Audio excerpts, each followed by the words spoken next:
तुम्हा सर्वांचं माझ्या यूट्यूब चॅनलमध्ये पुन्हा एकदा स्वागत आहे. तर आजच्या व्हिडिओमध्ये आपण इयत्ता 8वीचा जो भूगोल विषय आहे, तर त्या भूगोल विषयामध्ये प्रकरण क्रमांक 1 आहे स्थानिक वेळ व प्रमाण वेळ. तर त्याचा जो स्वाध्याय आहे, म्हणजे जी प्रश्नोत्तर आहेत, तर ती सगळी प्रश्नोत्तर आपण या व्हिडिओमध्ये बघणार आहोत. तर प्रश्न त्यातला पहिला आहे, योग्य पर्याय निवडा आणि विधाने पूर्ण करा. पृथ्वीच्या परिवलनास 24 तासांचा कालावधी लागतो. 1 तासात पृथ्वीवरील, तर यापैकी योग्य पर्याय निवडायचा. तर किती? 15 रेखावृत्ते सूर्यासमोरून जातात. पृथ्वी स्वतःभोवती एक फेरी म्हणजे किती अंश? 360 अंश. आणि किती तास आहेत? 24. तर त्याला 24ने जर भागलं तर त्याचं उत्तर किती येणार आहे? 15. त्यामुळे 15 रेखावृत्ते त्याच्या समोरून जातात. दुसरा आहे, पृथ्वीवरील कोणत्याही 2 ठिकाणांच्या स्थानिक वेळेतील फरक समजण्यासाठी. कुठला पर्याय बरोबर आहे? तर याच्यातला 2 ठिकाणांच्या रेखावृत्तांमधील अंशात्मक अंतरातील फरक माहिती असणं आवश्यक आहे. तर पर्याय दुसरा बरोबर आहे. कारण का हा कशावर अवलंबून असतो? त्या ठिकाणांच्या रेखावृत्तांमधील अंतरावर अवलंबून असतो.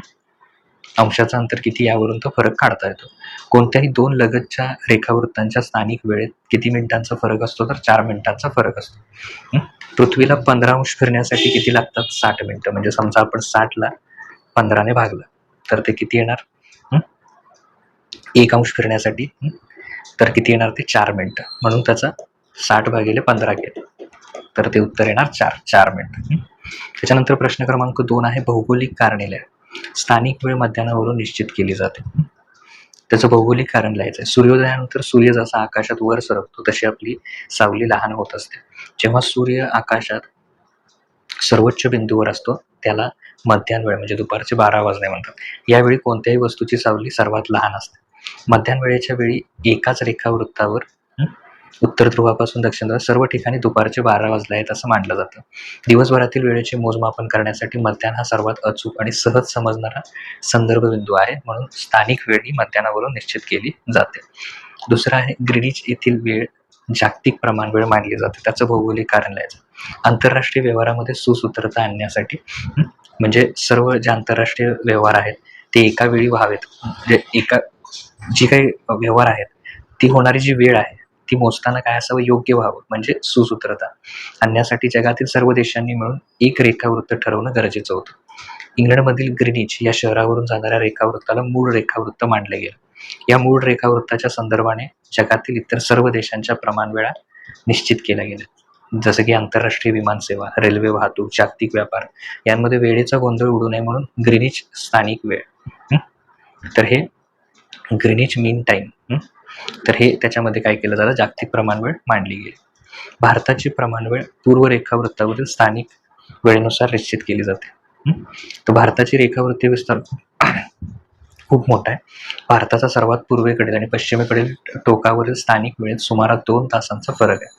जर एकापेक्षा जास्त स्थानिक वेळा वापरल्या गेल्या तर रेल्वे, विमान वाहतूक, बँकिंग आणि सरकारी कामकाजात प्रचंड गोंधळ निर्माण झाला असता आणि हा गोंधळ टाळण्यासाठी देशाच्या मध्यातून जाणाऱ्या पूर्व रेखावृत्ताला भारताचे प्रमाण रेखावृत्त मानले आहे. हे रेखावृत्त अलाहाबाद म्हणजे प्रयागराज शहराजवळून जाते. या रेखावृत्तावरील स्थानिक वेळ संपूर्ण देशासाठी भारतीय प्रमाण वेळ इंडियन स्टँडर्ड टाइम म्हणून स्वीकारली जाते. त्यानंतर कॅनडा या देशाच्या 6 वेगवेगळ्या प्रमाण वेळा आहेत. तर कॅनडा देशाच्या पूर्व पश्चिम रेखावृत्तीय विस्तार काय आहे? प्रचंड मोठा आहे.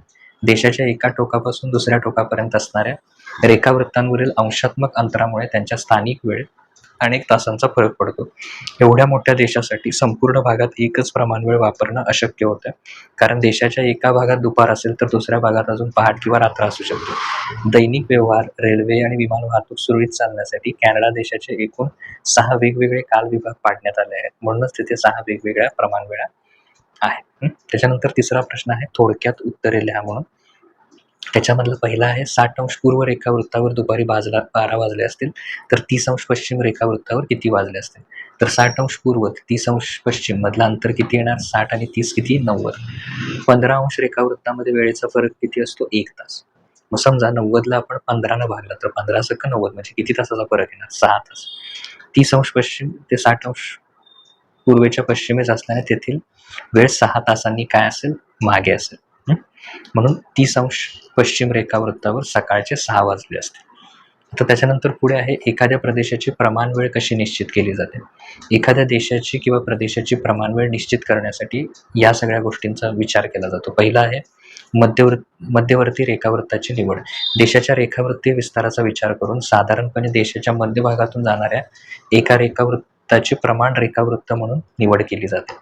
स्थानिक वेळ हीच प्रमाण वेळ. या निवडलेल्या मध्यवर्ती रेखावृत्तावर जेव्हा सूर्य बरोबर माथ्यावर येतो, म्हणजे दुपारचे 12 वाजलेले असतात, ती स्थानिक वेळ संपूर्ण देशामध्ये काय केलं जातं, प्रमाण वेळेत मांडली जाते. सुसूत्रता राखणे. देशाच्या वेगवेगळ्या ठिकाणी स्थानिक वेळेत फरक असला तरी दैनंदिन व्यवहार, वाहतूक जसं की रेल्वे, विमान वगैरे या आणि किंवा संवादामध्ये गोंधळ होऊ नये म्हणून संपूर्ण देशात ही एकच वेळ वापरली जाते. जागतिक प्रमाण वेळेशी संबंध. शक्यतो ही प्रमाण वेळ जागतिक प्रमाण वेळेच्या संदर्भानं म्हणजे 30 मिनिटांच्या किंवा 1 तासाच्या पट्टीत येणाऱ्या फरकानं निश्चित केली जाते. अशा प्रकारे ही प्रमाण वेळ निश्चित केली जाते. त्याच्यानंतर पुढे आहे ब्राझीलमधील पुढचा आहे साओ पावलो येथील फुटबॉल सामना भारतीय वेळ प्रमाण वेळेनुसार सकाळी 6 वाजता सुरू झाला. तेव्हा साओ पावलो येथील स्थानिक वेळ काय असेल? आता भारतीय प्रमाण वेळ ही आहे. त्याच्यामध्ये किती ॲड होतात आंतरराष्ट्रीय याच्यामध्ये? तर 5 तास आणि 30 मिनिटे जास्त होतं. तर साओ पावलो म्हणजे ब्राझील इथली वेळ UTC वजा 3 तास, म्हणजे वेळेतला फरक किती आला? 8 तास 3 मिनिटं. म्हणजे साओ पावलाची वेळ ही 8 तास 30 मिनिटांनी मागे असते. म्हणूनच सकाळी 6 मधून 8 तास 30 मिनिटं जर आपण मागे आलो तर रात्रीचे किती वाजले असतील? मागील दिवसाची वेळ ही रात्री 9:30 वाजता असेल. अशा प्रकारे ते काय करायचं? शोधून काढायचं. त्याच्यानंतर पुढे प्रश्न 4. मूळ रेखावृत्तावर 21 जून रोजी रात्रीचे 10 वाजलेत असं जर असेल तर अ, ब आणि क या ठिकाणच्या वेळा काय करायच्या? ह्या याच्यामध्ये त्याची दिनांक आणि वेळ लिहायची. तर मूळ रेखावृत्त म्हणजे 0° 21 जून रोजी 10 वाजले. तर इथं 120 पूर्वला 22 जून 6ची वेळ, 21 जून 11:20 आणि 22 जून पहाटे 2. तर कसं काढलं ते? 120° पूर्व म्हणजे वेळेचा फरक 120ला 15ने भागवायचा 8 तास. तर त्याच्यामध्ये 22 मध्ये 8 म्हणजे 30, म्हणजे 22 जून पुढच्या दिवसाचं सकाळी 6 वाजता 160. तर त्याला काय करायचं? 160° पश्चिम म्हणजे 160 गुणिले 4 केले 640. तर 10 तास 40 मिनिटं म्हणजे 21 जून 10 तास 40 मिनिटं वजा करायचं म्हणजे 11:20. त्यानंतर 60° पूर्व. तर वेळेचा फरक किती येणार? 60/15 म्हणजे 4 तास. आणि 4 तास केल्यानंतर इथे 22 आणि 4 तास 26 म्हणजे पहाटे 2. 22 जून. अशा प्रकारे काय करणार आपण? ते शोधून काढणार. आता खालीलपैकी वेगवेगळ्या स्थितीत क या ठिकाणी प्रत्येक कचं ठिकाण बदललेलं आहे. एकदा इथं आहे, इथं आहे क, परत इथं आहे. तर कोणकोणत्या आकृती दिसून येतात? ते खालील आकृतींमधील चौकटीत लिहा. सूर्योदय कुठं, मध्यरात्र कुठं, मध्यान्ह कुठं. तर आता याच्यामध्ये आकृती 1 मध्ये सूर्यास्त. त्याचं कारण मी इथं दिलेलं आहे, तुम्ही पूर्ण वाचू शकता. आकृती 2 मध्ये मध्यरात्र, पहिल्यामध्ये सूर्यास्त हा इथे, आकृती 2 मध्ये मध्यरात्र, 3 मध्ये सूर्योदय आणि आकृती 4 मध्ये मध्यान्ह. त्याची कारणं तुम्ही वाचू शकता आणि तुम्हाला याची उत्तरं काय होते जी आहेत ती मिळू शकतील. शिक्षकांनी फक्त उत्तर लिहायला सांगितली तर उत्तर लिहा. स्पष्टीकरण विचारलं तर हे स्पष्टीकरण सुद्धा काय करा त्याच्यामध्ये लिहू शकता तुम्ही. तर अशा प्रकारे तुमचा जो स्वाध्याय आहे तो संपूर्ण स्वाध्याय इथं पूर्ण होतोय. पुढील व्हिडिओमध्ये आपण पुढचा जो आहे तो काय करूया, स्वाध्याय आहे त्याची प्रश्न उत्तर बघूया. थँक्यू.